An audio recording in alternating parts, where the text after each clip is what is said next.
streams, so let's not do that again. Let's not get banned from live streaming for 3 months. That sucked.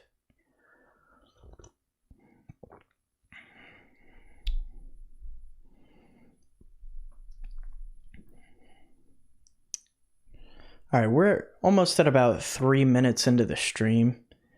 I'm going to go ahead and get started here.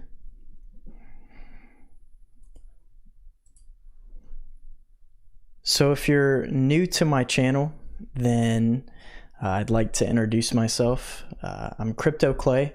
I've been on YouTube for some years now. However, I recently just came back after a pretty long break of not making any videos or live streams.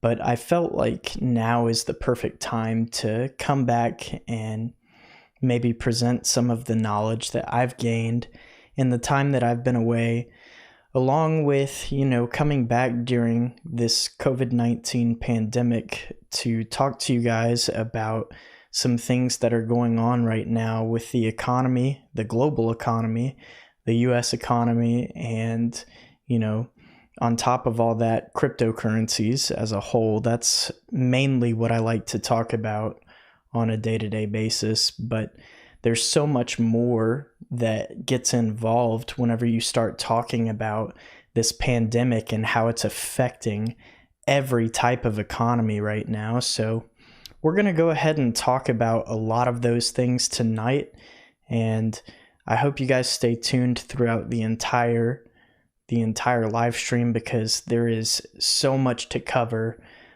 There's so much that I would like to discuss with you guys, and I hope to get some feedback from some of you. I'm not really sure who all is watching right now. Hopefully I've got some of my viewers that have been around for a while that can talk about some of the things that we've discussed before in the past that kind of coincide with what's happening right now in the economy. But if not, I would love to hear from any new viewers that might be in the audience tonight. But let's go ahead and get started with a couple of things. The first thing that I wanted to discuss tonight that has to do with what's going on right now in the world, and it's actually affecting us more than you guys might know, and that is the purchasing power of the US dollar. The purchasing power of the US dollar has continually gone down since the Federal Reserve has been created. The Federal Reserve came about in 1913 and is essentially a national banking system that we use to delegate what interest rates are going to be, and also to allow us to print money. That is what the Federal Reserve is here for.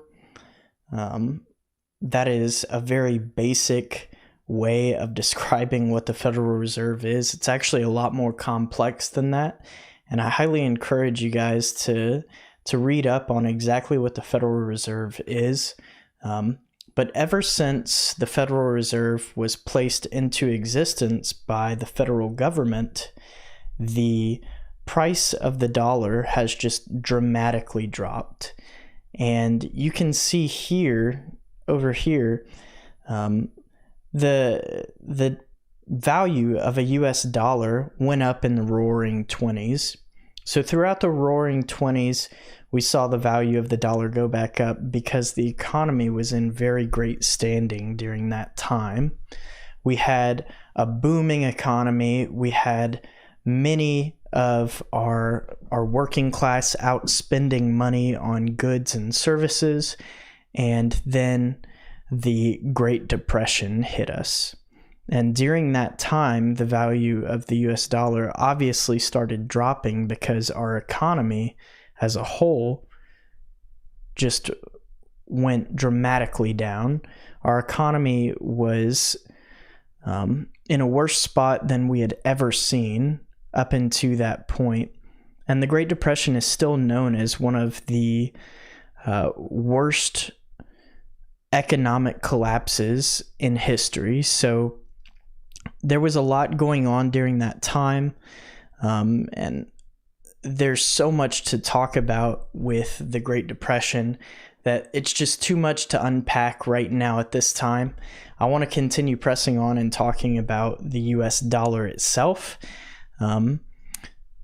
Another very important point in our history, in our nation's history, was when President Nixon decided to take us off of the gold standard. So before 1971, every single US dollar was backed by gold. We were on the gold standard, and we had gold stacked on gold at Fort Knox. And in 1971, President Nixon decided to take us off of that gold standard. So no longer was the US dollar backed by gold. It was backed on the economy. And the influence of our economy is what drove the price of the US dollar. It was also around that time that we started doing dealings in OPEC, and the US dollar became pegged to OPEC. And a lot of people still call the US dollar the OPEC dollar to this day. Essentially, what our dollar is propped up on are the sales of crude oil. If we were to lose that trading agreement with pegging the US dollar to oil, then our economy would basically deflate overnight. And we're starting to see where China is trying to get more and more purchases of oil on the Chinese yuan. And when that happens, the US dollar is going to plummet in value, if that ever happens. And I could definitely see that happening in our lifetime. The Chinese government is doing everything in its power to disrupt our economy and bolster its own. And we're trying to do the same thing as well to them. But if you look in 1971, whenever we took ourselves off of the gold standard, the price has just increasingly gone down.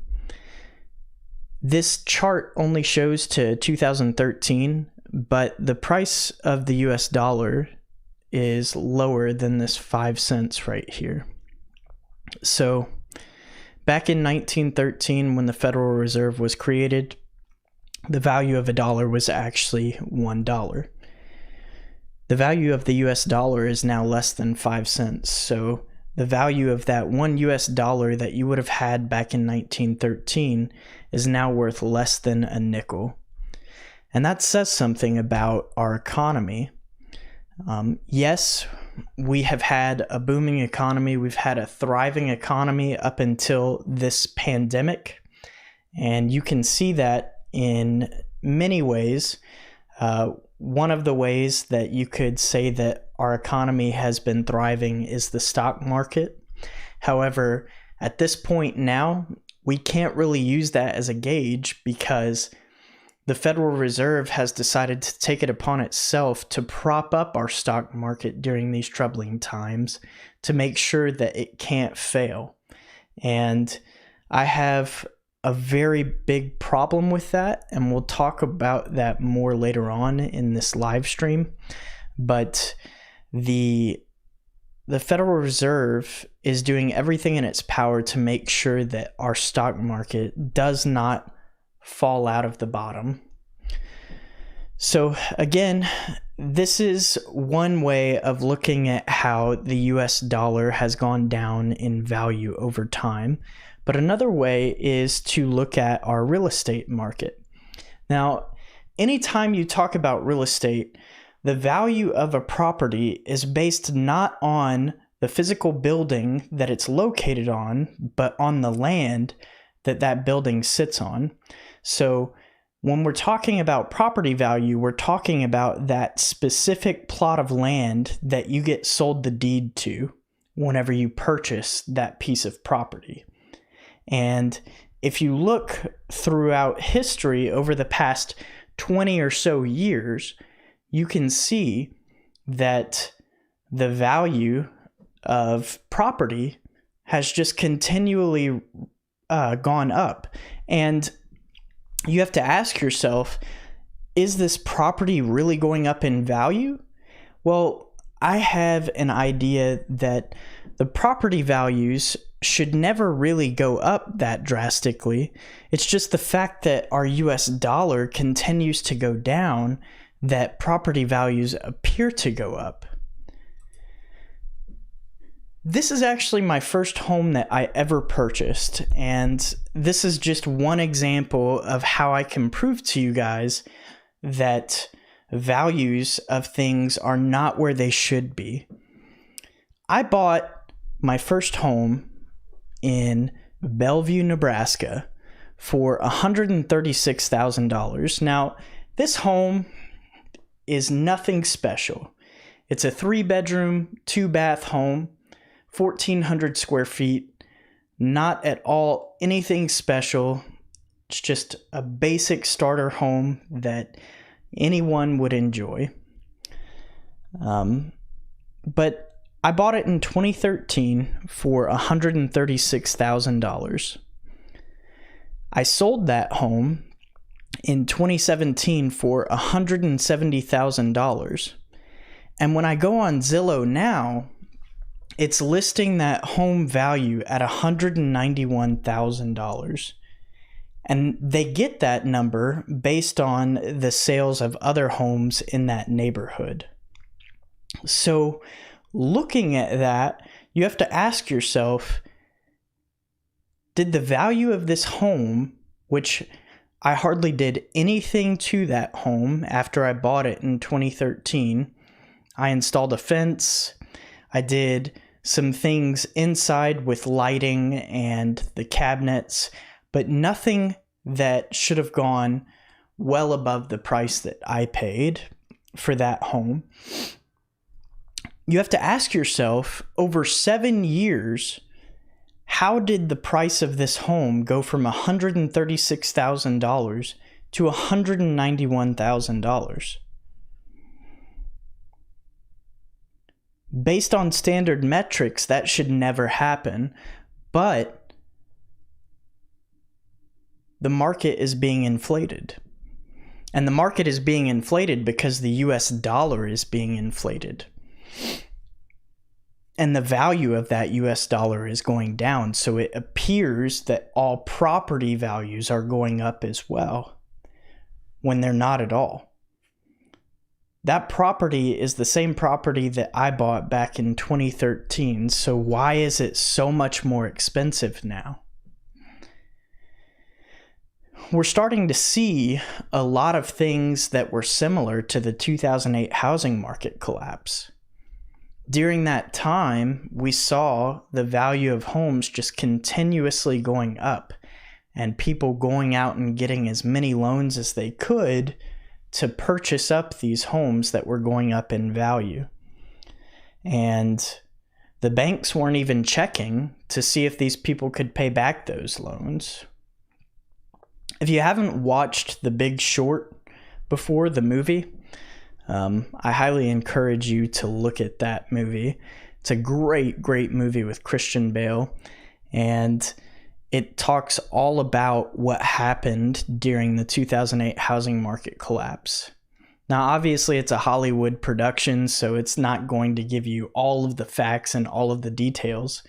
You can look that up on your own, but The Big Short does a really good job of describing what it was in simple terms that occurred during the housing market collapse. But my point that I'm trying to make is that we're starting to see a lot of similarities from what occurred back then to what's occurring now. Back then, we were trying to bolster the market by fabricating these loans that banks knew couldn't be paid back by the customers that they were loaning out to. And then they were going on the secondary market and selling those loans to investors, thinking that these were good loans when in all actuality, the bank was lending out very shady loans and labeling them as good loans.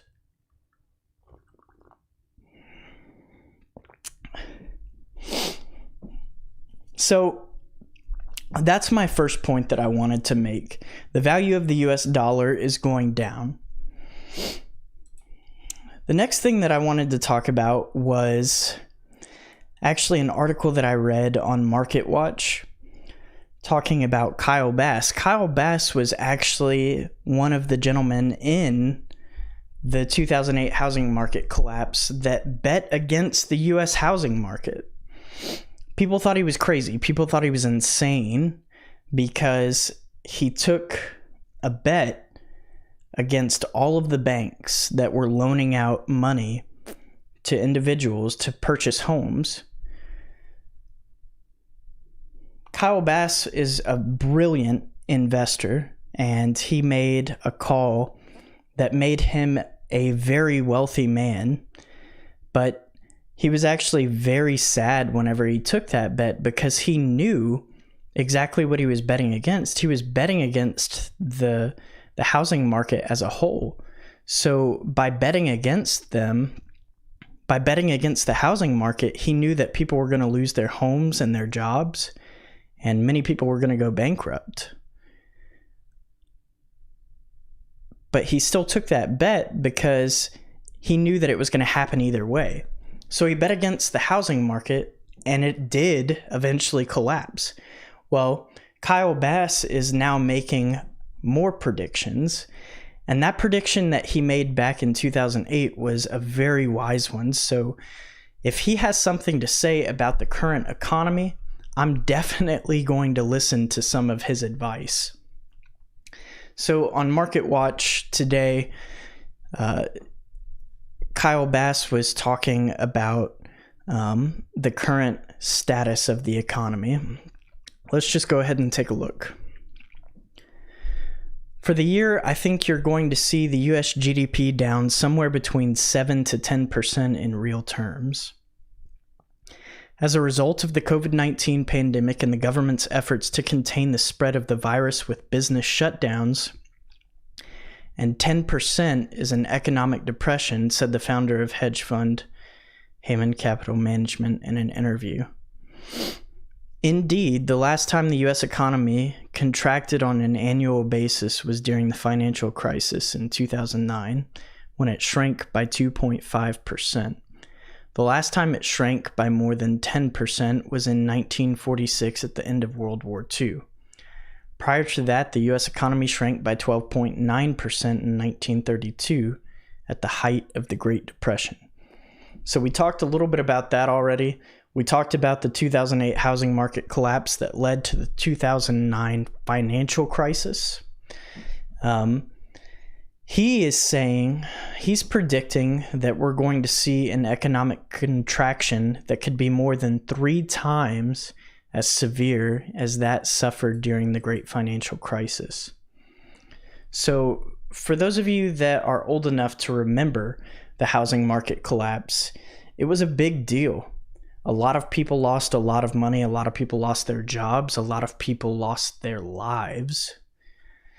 Many people in the financial sector actually ended up committing suicide because it was such a big deal to them. They didn't think that something like the housing market could ever collapse. They laughed at people like Kyle Bass. And then eventually it did, and they hadn't prepared. None of them had prepared for something like this. So it's a big deal what he's saying. He's saying that this financial crisis that we're currently in could be 3 times as severe as what occurred during the 2009 Great Financial Crisis.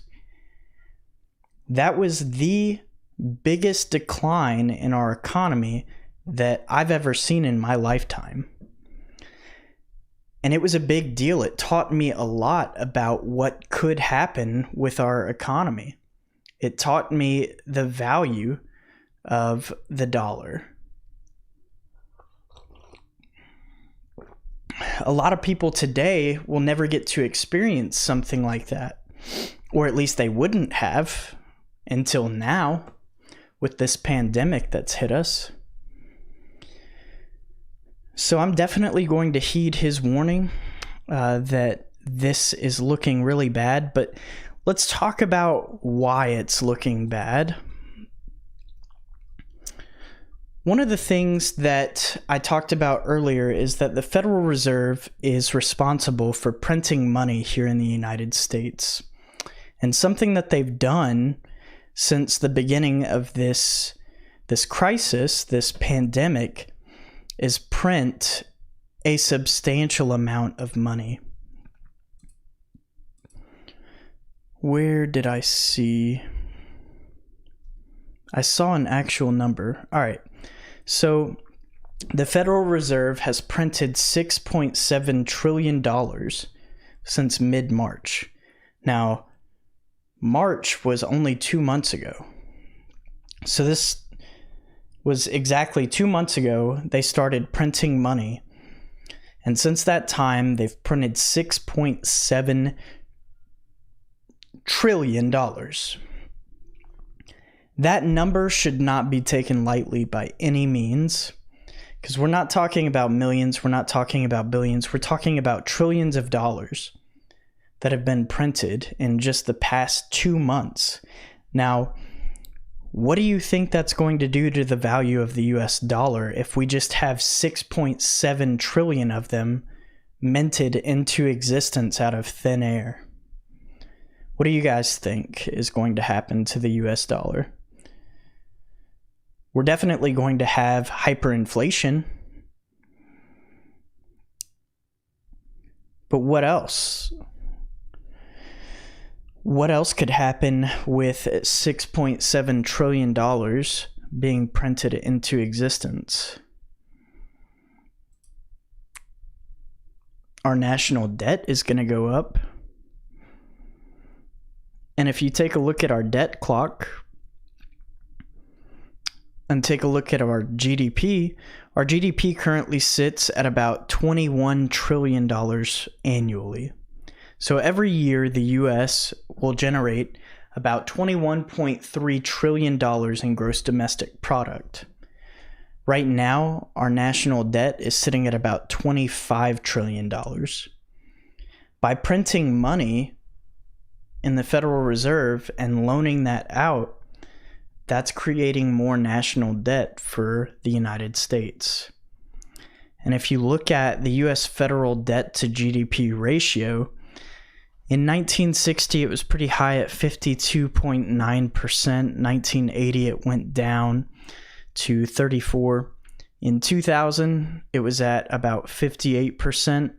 And now we're sitting at roughly 117.9%, so about 118% debt to GDP ratio.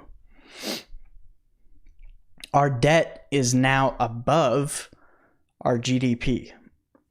We have crossed that line of spending more than we're taking in.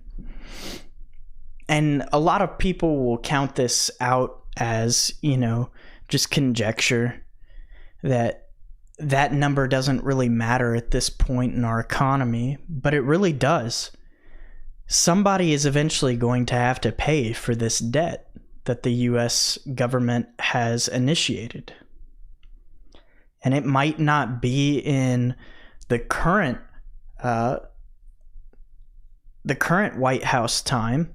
Like, the president and all of his advisors might not see the ramifications for building up this debt, but I might see it in my lifetime. My children might see it in their lifetime. This matters. We have to take a look at these things. I was reading an article earlier about, can we print infinite money to pause the economy during the coronavirus pandemic?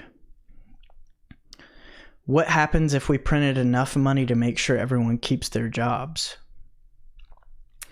Right now, the unemployment rate is sitting at about 13%, which is higher than we've seen ever. That's higher than the Great Depression. Many people know the Great Depression as the highest unemployment rate the U.S. has ever seen. Well, we're higher than that now during this COVID-19 crisis. Another thing that we're seeing from the Federal Reserve is something that we've never seen before, and that is them propping up the stock market like I talked about a little bit earlier. The stock market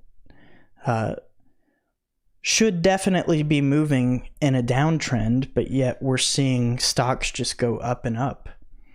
So what's the deal with that? The Federal Reserve has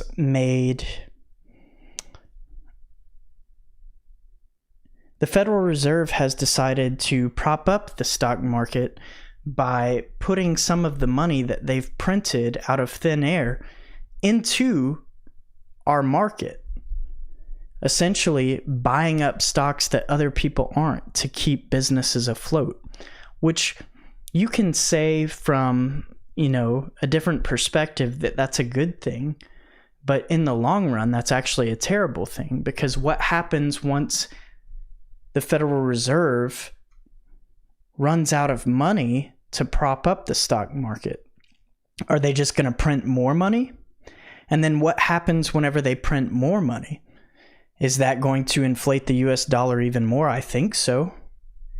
I definitely think that by printing more and more money and propping up the stock market with this fake money that was just printed, it's going to inflate the US dollar.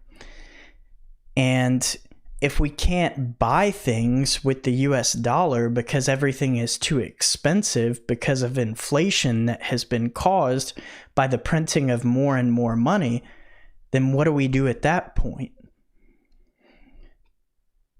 Well, there are several things that you can do, and that's what I wanted to talk about. Let's go to this. So, to prepare for this economic crisis that we're about to see, there are several things that you can do to hedge against the economy. Now, a lot of people have made claims that the stock market is no longer tied to the economy, but I completely disagree. If you look, the only reason our stock market is doing good is because that fake appearance of the Federal Reserve printing money to throw into the stock market. Before that money was printed, it was nowhere. So it literally printed that money out of thin air just to prop up our stock market and make sure that it doesn't fail. It's fake money. It's not real. And it's inflating our US dollar. So there are several things that you can use to hedge against the US dollar, and I think that's the wisest thing you can do at this point. One is obviously gold and precious metals. So gold, silver, aluminum, platinum, things like that. Those are going to be valuable no matter what, because we will always need those. Gold can be used for many different things, but one thing that gold will always be used for is money. Gold will always be a form of money in this world. Ever since we found it, it's been a form of money, and it's been a tradable asset. So I don't foresee that ever going away. So I'm going to tell you guys that gold and precious metals are definitely one way that you can hedge against this market. The next thing that you can use to hedge against this market is obviously Bitcoin. And I don't want to throw cryptocurrencies as a whole at you guys. because I don't foresee all of the cryptocurrencies that are currently on the cryptocurrency market succeed. I think a lot of them are going to fail. And if you look throughout the history of cryptocurrencies, that statement is highly accurate. If you go on CoinMarketCap and look at all of the cryptocurrencies that are still in existence today as opposed to 5 or 6 years ago, you might be very surprised to see that there are a lot of cryptocurrencies that were in the top 10 that are no longer there or anywhere because they're no longer in existence on our market. A lot of those cryptocurrencies aren't even traded on any online exchanges. So the reason that I say Bitcoin is because I think that Bitcoin has the safest bet of succeeding even in a market downturn. Bitcoin is the first mover in the market for all blockchain technology. It is world known, so people around the globe know exactly what Bitcoin is and what it does. It has the most network support in the world. It has the highest security in any blockchain that I know of. And it can be traded with anyone, anywhere. And I think that's why Bitcoin is going to succeed. And I think it's a great hedge against the current market. The last thing that I think is going to be something that you can use to hedge against the market is something that I actually talked about earlier, and that is real estate. So I said that the value of real estate just continues to go up even though it shouldn't. And I still stand by that, but I think that even if the value of real estate goes down during this economic crisis, that it will eventually go back up. These valuations of real estate, they always tend to go back up over time.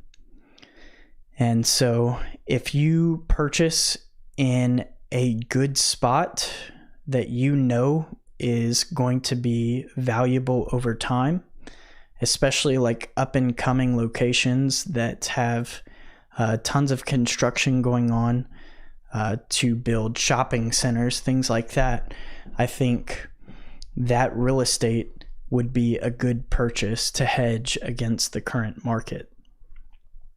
So those are my three picks that I'm going to use to hedge against this economic collapse that I foresee coming. Bitcoin is obviously going to be my number one hedge against the market, but I will also be making purchases in precious metals and in real estate. The home that I currently am in is obviously one of the purchases that I've made in the real estate market. However, I plan to eventually expand and buy up some rental properties that I can use to continue making profits over time, and eventually maybe even sell those properties for a profit. We'll see what happens with that. But Bitcoin just is the safest bet as far as I'm concerned. With gold, you have to worry about moving it, you have to worry about storing it. And you could say the same thing about Bitcoin. You have to worry about storing that as well. But a hardware wallet like the Ledger Nano S is incredibly easy to keep track of and store. So that makes it a lot easier in my eyes than hoarding gold. But like I said, gold is still another asset that I think would be a good hedge against the coming market collapse. And there's a lot of things that I didn't get to cover tonight just due to time constraints, and there's a lot of things that I would have to do a lot more research on to discuss with you guys, but those are the main points that I wanted to talk about. So what we covered tonight were the value of the US dollar collapsing, the 2008 housing market collapse, along with the Great Depression and the similarities between that and now. We talked about the Federal Reserve and its responsibilities in this time, what it does and why it is going to cause this eventual collapse. We talked about the US GDP and the national debt. We talked about the unemployment rates, and we talked about inflation. We also talked about Kyle Bass and what he sees coming with this economic collapse as well. So we discussed all those things and what I think are hedges against the market moving forward. If you own stocks or you own any type of mutual fund asset like that, then I would tell you that now is probably a good time to get out of the market while the Federal Reserve is boosting the market. I don't foresee it being able to last. There's no way that the Federal Reserve could continue to print money just infinitely and continue to prop up the stock market while people are trying to save as much money as possible. All of these people that have lost their jobs moving forward are not going to be going out and making purchases, large purchases or things like that to boost our economy. It's just not going to happen. Somebody without a job isn't going to go out and make a bunch of purchases. And that's exactly what boosts our economy. So what do I think is going to happen? I think eventually the Federal Reserve is going to run out of money to print due to hyperinflation, and I think the stock market is going to fall out. I think that we're going to see a dramatic downturn in the market that we haven't seen before, at least in my lifetime.